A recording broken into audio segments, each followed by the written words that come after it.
Stop for a moment. Not because you were told to, not because something demanded your attention, but because something unseen reached into time and slowed it down right here. This moment was not suggested to you. It was summoned. You didn't arrive by curiosity. You didn't arrive by coincidence. You arrived because something in the unseen aligned before your awareness caught up. Heaven placed its hand on the clock, and your path crossed at this exact second. That is not emotional language. That is spiritual mechanics. You have been moving through days that felt ordinary on the surface, but heavy underneath. Carrying questions you didn't have language for. Holding weight you couldn't set down. Wondering why progress felt delayed, even though your effort never stopped. You showed up. You stayed faithful. You endured seasons where nothing clapped back. And still something kept pulling you forward. That pull was not pressure. It was positioning. You were never late.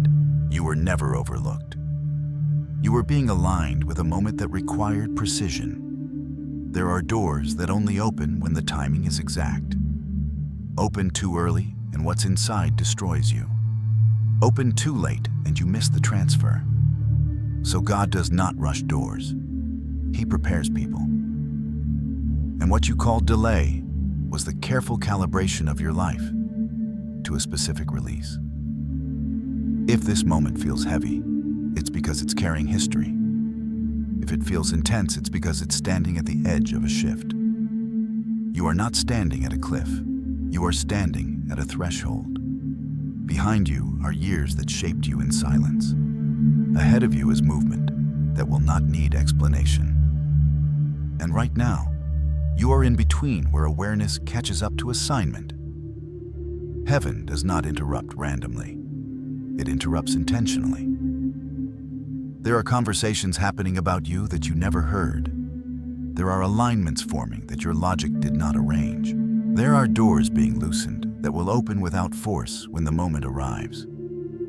You were not meant to chase this season. You were meant to arrive ready. And readiness does not look like confidence. It looks like endurance. You kept going when the path narrowed.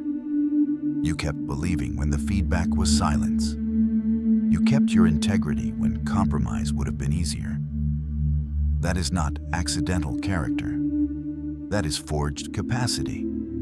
You didn't survive because you were strong. You survived because you were sustained. There is a difference. Strength breaks under prolonged pressure. Sustaining power carries you through it. And what carried you was not your own ability. It was divine restraint holding things back until you were able to carry them forward. That's why this moment does not feel loud. It feels precise. God does not shout at turning points. He confirms them. And confirmation doesn't always come as excitement. Sometimes it comes as recognition, something inside you saying, "This feels familiar. This feels aligned. This feels like the continuation of something that started long ago." Because it did. This was written before you understood it. This was scheduled before you were ready for it. This was preserved while you were being prepared. The vision does not lie. It does not rush. It waits for the appointed time. And when it arrives, it does not need to prove itself. It speaks by unfolding. What is unfolding now is not external yet. It is internal alignment. Heaven always aligns the inside before it shifts the outside. That is why you are being asked to pause here, not to react, not to declare, not to rush ahead, but to recognize. Recognition anchors the soul. It steadies the spirit. It keeps you from misreading what comes next. Because what comes next will move quickly. And quick movement without grounding leads to collapse. So this moment grounds you. It roots you. It reminds you that you did not imagine the pressure, the delay, or the stretching. You were being shaped for something that could not arrive early. Angels move ahead of obedience. Favor rearranges itself before manifestation. And when the unseen finishes its work, the seen follows with clarity. If something in you feels alert right now, not anxious, not emotional, but awake, that is alignment settling into place. You are not being pulled forward. You are being called into position. And the reason this moment feels charged is because it is not the beginning of the story. It is the turning of a page. What you endured was not meaningless. What you lost was not wasted. What you carried was not ignored. It was all leading here to the moment where preparation meets permission. And if you are here, it means the foundation has been set. What comes next will not ask if you are ready. It will assume you are. Because the season you are stepping into does not begin with movement. It begins with understanding. And understanding always comes before release. What you walked through was not empty space. It was an environment. You called it the wilderness because it felt barren, unpredictable, and lonely. But heaven never called it abandonment. Heaven called it installation. The wilderness is not where God removes his hand. It is where he limits distractions. Nothing unnecessary survives there. No applause follows you. No shortcuts present themselves. The noise fades. The mirrors break. And what remains is the truth of who you are when nothing is feeding your ego and no one is affirming your effort. That is not cruelty. That is precision. You were placed in a controlled environment where the old version of you could not be sustained. Habits that once helped you survive could not go forward. Reflexes that protected you in earlier seasons became liabilities here. So they had to be dismantled. This is where most people misunderstand God. They assume silence means distance. They assume lack means disapproval. They assume isolation means failure. But the wilderness is not the absence of God. It is the reduction of interference. God does not build weight-bearing structures in crowded rooms. He builds them in quiet places where the foundation can be tested. You lost things there. People, access, momentum, clarity. And every loss felt personal. But what was being removed was not your future, it was your excess. Anything that would collapse under pressure had to be stripped before pressure increased. Fire does not ask permission before it purifies. It simply burns until only what can endure remains. And you endured. Not because it was easy, but because something greater was forming beneath the discomfort. In the wilderness, God does not add. He subtracts. He removes the illusion of control. He exposes dependency. He confronts identity built on performance approval or outcome. And slowly, painfully, he replaces it with discernment. You learned how to move without validation, how to listen without noise, how to trust without evidence. That is not loss. That is training. Moses learned leadership on the backside of a desert where no one was watching. David learned kingship while being ignored in fields where praise never reached him. Joseph learned governance in confinement, where dreams felt mocked by reality. Scripture does not celebrate the wilderness because it is pleasant. It honors it because it produces capacity. You were not buried there. You were planted. Burial ends stories. Planting begins them. And planted seeds do not look impressive at first. They disappear. They go dark. They surrender visibility.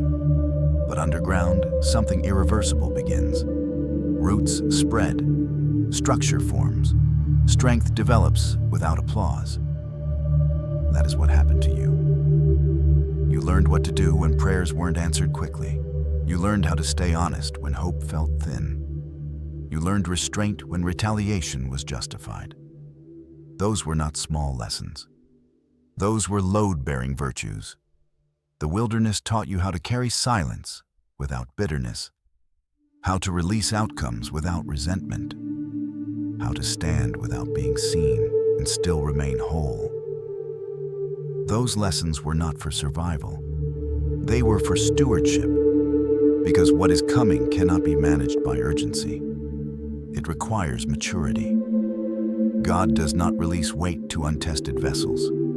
He does not pour abundance into structures that crack under pressure.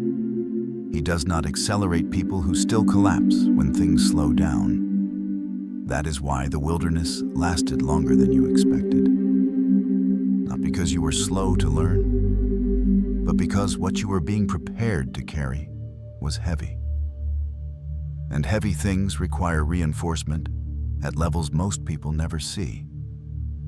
You may have wondered why others seemed to move ahead while you stayed hidden, why doors opened for them while yours stayed shut, why progress felt uneven despite your faithfulness. But heaven was not comparing timelines. It was calibrating capacity. What they were carrying was lighter. What you are being trusted with is not. God does not rush inheritance. He prepares heirs. And preparation does not announce itself. It humbles. It strips. It reduces you to what cannot be shaken. Everything superficial falls away. Everything fragile breaks off. What remains is not impressive. It is dependable. That dependability is why you are still standing. The wilderness also taught you how to hear differently. When noise disappeared, discernment sharpened. You began to recognize when something felt misaligned, even if it looked right. You learned to trust the quiet resistance in your spirit more than the loud invitations around you. That sensitivity was not weakness. It was guidance developing. God often speaks loudest when everything else goes silent. Not in thunder, but in clarity. Not in chaos, but in restraint. He was teaching you how to follow without spectacle, how to obey without reassurance, how to move when only one voice remained. And that voice did not rush you. It anchored you. What you lost in the wilderness was never meant to follow you forward. Some things had an expiration date the moment you entered that season. Relationships, patterns, expectations, versions of yourself that worked before but could not survive what comes next. Letting them go felt like failure, but it was protection. You were being prepared for a shift that requires a lighter grip on the past and a stronger footing in the present. What is coming cannot be carried by someone still reaching backward. So God loosened your hands. He quieted your surroundings. He trained your spirit to stand upright without leaning. And now, what was stripped has made room. Room for increase. Room for clarity. Room for something that does not arrive to test you, but to trust you. The wilderness did not end your story. It wrote the foundation of the next chapter. And what comes next will not ask you to survive. It will ask you to carry. Because the fire is finished refining. The structure has been reinforced. And what was planted is ready to rise. What is coming is not restoration alone. It is repayment. And repayment always follows preparation. What is coming is not a return to what was. It is a response to what it cost you. Heaven does not operate on a break-even system. It does not aim to simply restore what was taken and move on. Divine repayment goes deeper than replacement. It accounts for the invisible expenses the years you endured without relief, the faith you maintained without evidence, the strength you spent just to stay upright. God keeps record where people forget. Heaven remembers what drained you when no one noticed. You have been asking why the season lasted so long, why the pressure didn't lift sooner, why the breakthrough delayed even after you did everything right. But length was never punishment.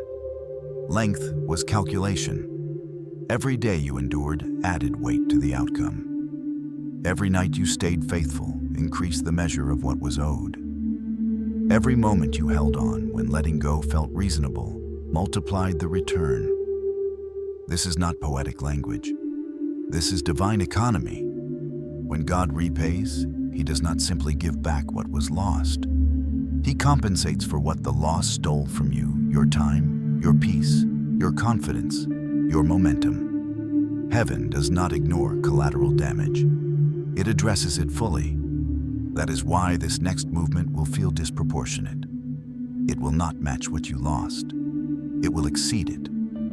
There are seasons when God allows the enemy to overreach, not because He approves, but because He is allowing the debt to increase.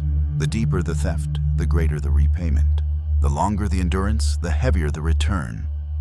This is why Scripture does not promise recovery. It promises repayment. I will repay you for the years the locust has eaten. Not days, not moments, years. God did not forget what was consumed. He tracked it. He counted it. And now He is responding to it. But understand this clearly: repayment does not arrive in one form. It unfolds in layers because loss never touched only one area of your life. The first layer is relational. You lost people, not just through distance, but through betrayal, misunderstanding, and seasons where those who should have stood with you chose silence instead. Those losses cut deep because they affected trust. They reshaped how you love, how you open, how you connect. God does not restore relationships by sending you back to what wounded you. He restores by aligning you with what fits you now. The connections coming carry depth, loyalty, and purpose. They will not drain you. They will not require you to shrink.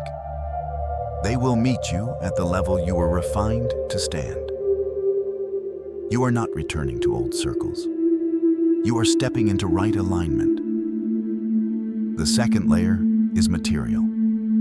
Resources that disappeared, opportunities that dissolved, doors that closed without explanation. God is not reopening them as they were. He is releasing provision with stability. What is coming will not be fragile. It will not depend on constant striving. It will arrive with structure. When a thief is caught, he repays sevenfold. That is not symbolism, it is principle. The enemy has been exposed. The record is complete. And what is being released will not simply replace lack. It will erase the memory of it. Provision that arrives without panic. Opportunity that doesn't require compromise. Doors that open without force.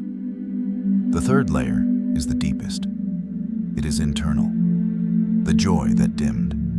The peace that fractured. The confidence that eroded under prolonged strain. God is restoring your soul, not just your circumstances, not just your environment. The internal places that learned how to brace instead of rest are being healed. The parts of you that stayed alert because disappointment became familiar are being calmed. You will not just smile again. You will rest again. This is the repayment the enemy feared most, not external success, but internal wholeness. He hoped the damage would linger even after things improved. He hoped survival would become your identity. But God restores deeper than outcomes. He restores the person who endured them. This is why the shift feels near, but not frantic. It feels grounded. Because repayment is not rushed. It is released when the vessel can carry it without collapsing. And here is where many misunderstand this season. Repayment does not remove responsibility. It introduces it. Overflow does not eliminate structure. It demands it. The widow's oil did not stop because of lack. It stopped because capacity ended. Heaven is ready to pour, but pouring follows positioning. And what you are stepping into requires more than excitement. It requires structure. You are moving from survival into stewardship. What is coming will move faster than what you left, but it will not move without order. It will not flood unstable ground. It will not rest on foundations that crack under weight. This is why the wilderness came first. This is why stripping preceded release. This is why endurance came before expansion. The fire refined you. The silence aligned you. And now repayment is responding to preparation. But before the overflow arrives in full, one more adjustment must take place. Because increase does not just bless the individual, it exposes the environment. And the next phase is not about what you receive. It is about what and who can remain when you do. What comes next will require alignment, not attachment. Discernment, not nostalgia. Stability, not familiarity. Because what you are about to carry cannot rest on unstable ground. Before increase settles, alignment speaks, not loudly, not dramatically, but clearly. Blessing has a way of exposing what the struggle concealed. When pressure lifts, environments reveal themselves.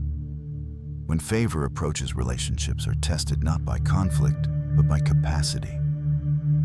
What survives survival does not always survive abundance. This is where discernment becomes protection. God does not separate to punish. He separates to preserve. What you are feeling now is not distance for the sake of loss. It is space being created for stability. Silence returning. Boundaries forming. A narrowing of access, not because you are becoming cold, but because you are becoming clear.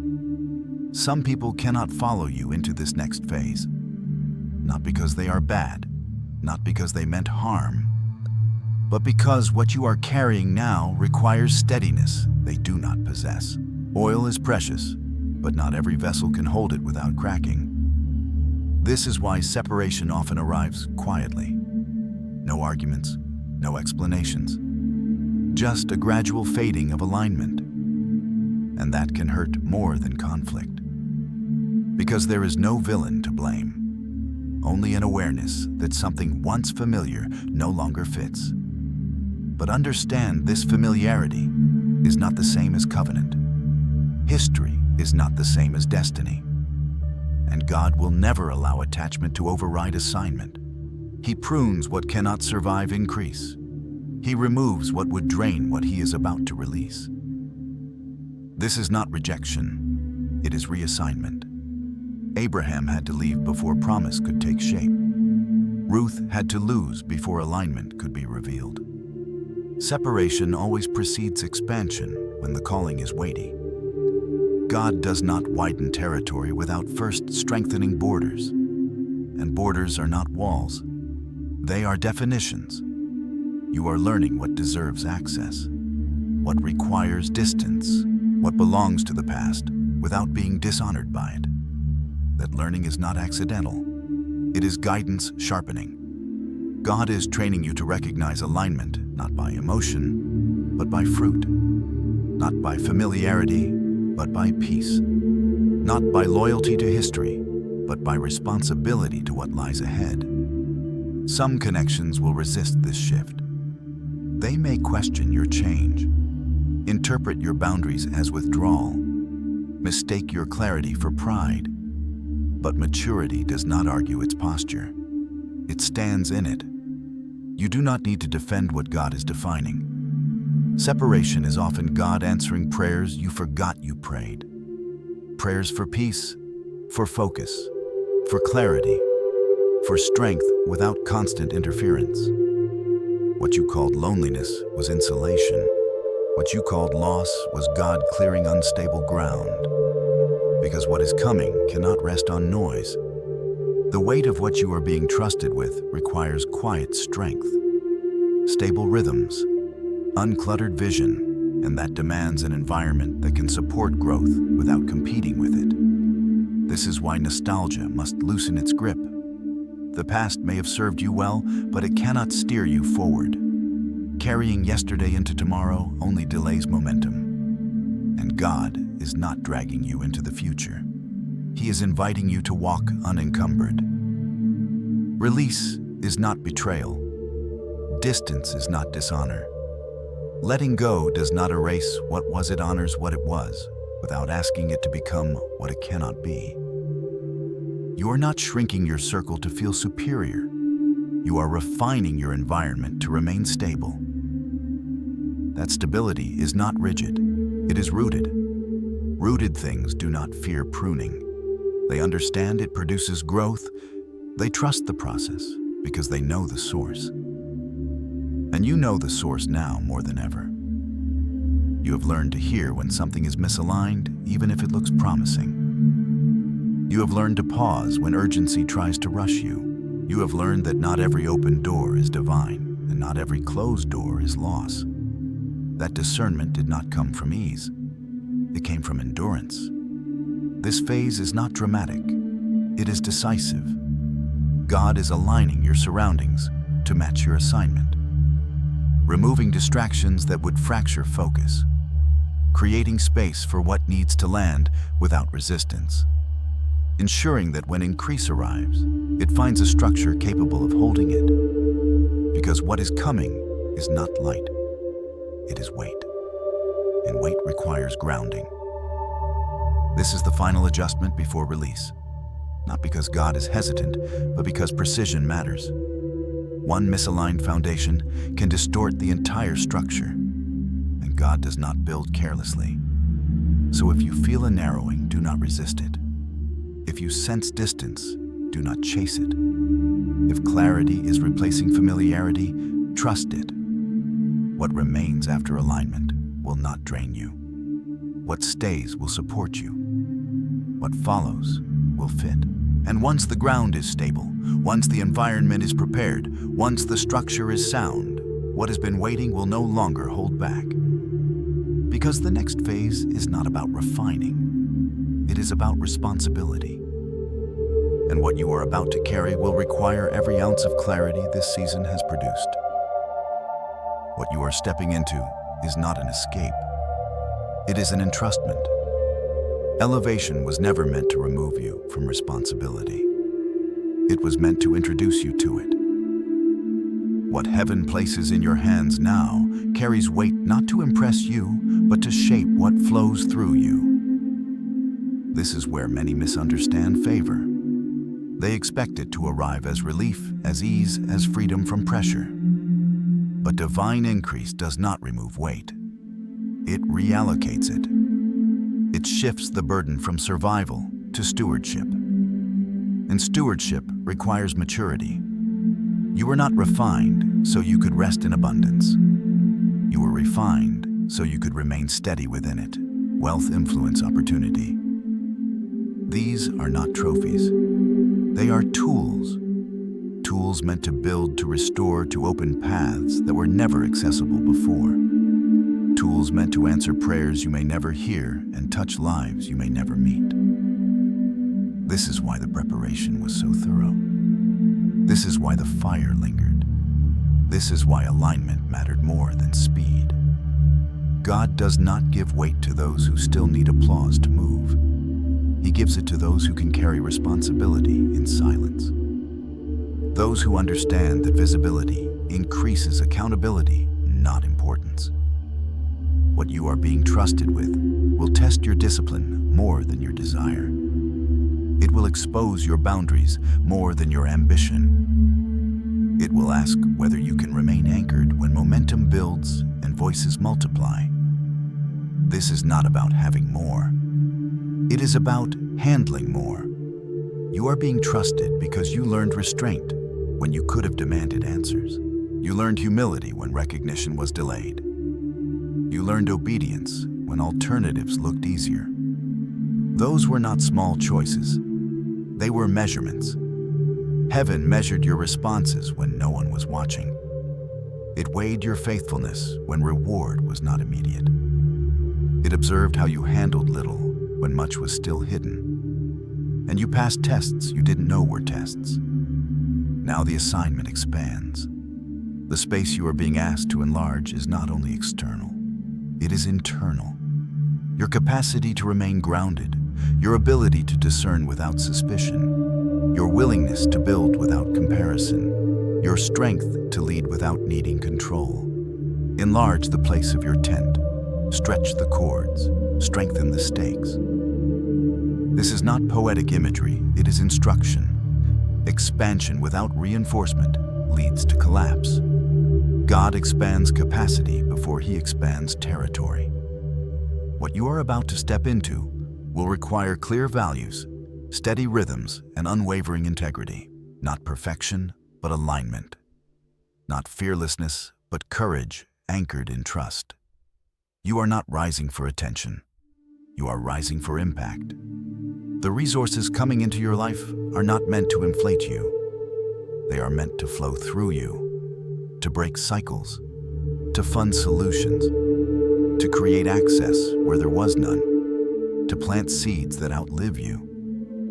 This is how legacy is built quietly, intentionally, responsibly. And here is the truth that steadies everything: you are not rising alone. Every breakthrough carries someone else's deliverance.